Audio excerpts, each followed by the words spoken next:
What's going on, guys? I'm Zach from the Lumios Post, where we talk about all things Pokemon, and today we are going to talk about everything wrong with Pokemon Scarlet and Violet. Now, this is not meant to be a hate video, so you can go ahead and start, chilling on those comments, please. I have feelings, I'm a human. But I do believe that every game has its flaws. It's a series that we did. We've covered all the games and what I think their issues are. And, Scarlet and Violet, it's probably my favorite Pokemon game, to be real with you. But, yeah, I think it has problems, so let's get into it. So, number one, because I know that you'll be commenting it if I don't say it, the bugs. Scarlet and Violet is littered with bugs. I mean, its ability must be Swarm. I was waiting for a rim shot there, but I forgot that, we don't have that technology. We don't have a drum set in here. But, Scarlet and Violet's very buggy. The frame rate in it is quite, how do you say, god-awful. It's not great. It's it's a very buggy game. I literally did a raid where I was using a Corviknight against a Noivern, and my Corviknight had the movesets of a Miraidon that was also in the raid, and a nearby Skeledirge had my Corviknight's moveset. I knew because he used Body Press and at one point used Roost, and then when my Corviknight was knocked out by the Noivern, it came back as a Miraidon. And I mean, just weird things like that. And I don't even have a Miraidon, so it wasn't taking like a Miraidon from my party. No, I don't even have one. I'm playing Pokemon Scarlet. So just things like that are super, super bad. Now, for the record, these things did not hinder my playing experience. Like I said, Scarlet and Violet are very, very possibly my favorite Pokemon games ever. But, these are still issues with them. And I will say one thing that did hinder my experience was that the game will crash. Now, there's apparently some kind of little cheat code you can do to kind of access a backup save file if your game crashes, but it's a problem if you have to put a backup save file for if your game crashes in your game.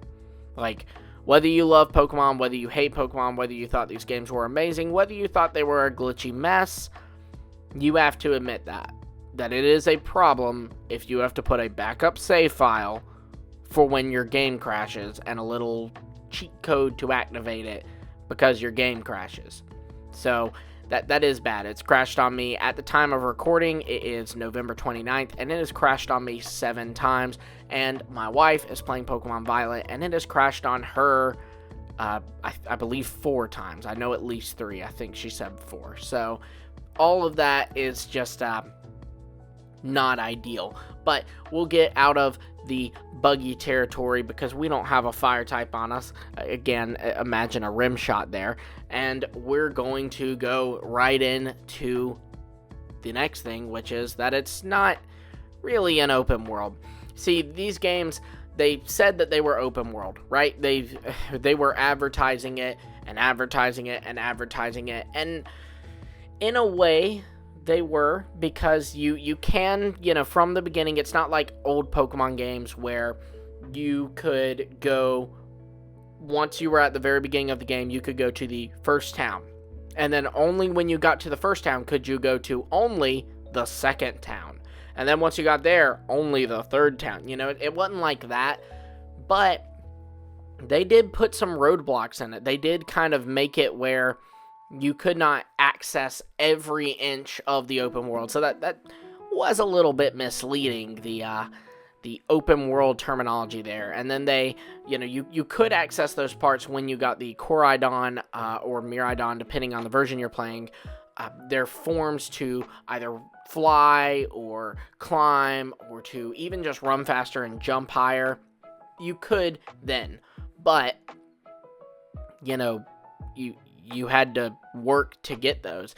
You had to complete the Titan quest to unlock a new form of Koraidon and Miraidon. And for the record, I wouldn't even list this as a thing wrong with Scarlet and Violet if they didn't market the heck out of these games being open world when they're not truly open world, right? I mean, these things don't really make them truly open world, in my opinion. I mean, that's just That's just me, though.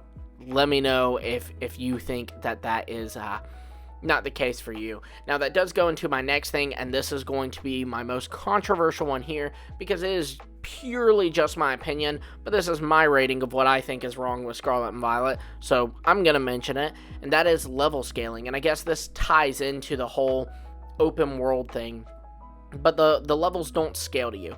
So if you explore around and are catching every Pokemon, battling every trainer, you could end up at the first gym, or what's intended to be the first gym, the bug gym. That's the lowest level gym.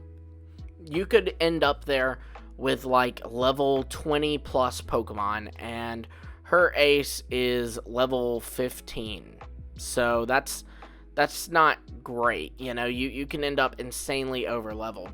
Likewise, you know, you can say, oh, well, if you want to, if that's the case, you could go take on one of the more powerful gyms first. And that is true, and that will create a challenge for you, but only for a little bit. You know what I mean? Every gym won't be challenging if you take on the strongest ones first, because then when you go back for the little ones, you're going to tear through them. So I still think that it did impede on the experience a little bit, that you had to do things in a certain order. So you couldn't just do all the Titans and get all your Koraidon, Miraidon forms right there from the get-go. No, if you did that, you would be insanely over-leveled for when you're taking on the other gyms. I mean, what is intended to be the final Titan is level 52, if I'm not mistaken. So you beat a level 52, your Pokemon's probably going to be able to really easily handle that level 15 Teddiursa. So, yeah, not great. Now, the next thing is going to be the story coming in so late in Scarlet and Violet. Now, the story aspect of these games, without getting into spoilers of it, is incredible. It is genuinely what I think to be the best story in a Pokemon game. I think maybe previously Black and White, especially combined with Black 2 and White 2, had it, but this game knocks it out of the park for me. Now, the issue is the story comes in so late. You have to beat all 8 gyms, all 5 Titans, all 5 Starfall Street, and then you have to beat kind of the final boss of Starfall Street, the final boss of the Titan's Quest. There's like a final battle, not really a boss, but you know, a final battle. And you have to take on the Elite Four and the champion, and then battle your rival Nemona one last time. And only then can you get to the story. And the story, it was worth the wait, I'm not going to lie to you. But you don't know that until you are there, you know? So I found myself when I was like 8 or 9 gyms in, or badges in, you know, of a total of 18, I was kind of like, okay, you know, it'd be nice if they left me a little bit of crumbs to the story. And I guess they kind of did with the Titan's Quest, but it wasn't enough. It wasn't enough for the Koraidon and Miraidon aspect of the story. I would have loved if they just left a little more for us then. But yeah, that's my opinion. Be sure to let me know in the comments below what I'm wrong about, what you think these games got wrong, and, you know, just whatever else you want to say about these games. It's a comment section. Go nuts. Be sure to also like, subscribe, and hit the bell for notifications so you do not miss our future Pokemon videos. We're in Scarlet and Violet season now, baby. We're about to just really crank this into high gear now. Until next time, I will see all of you later.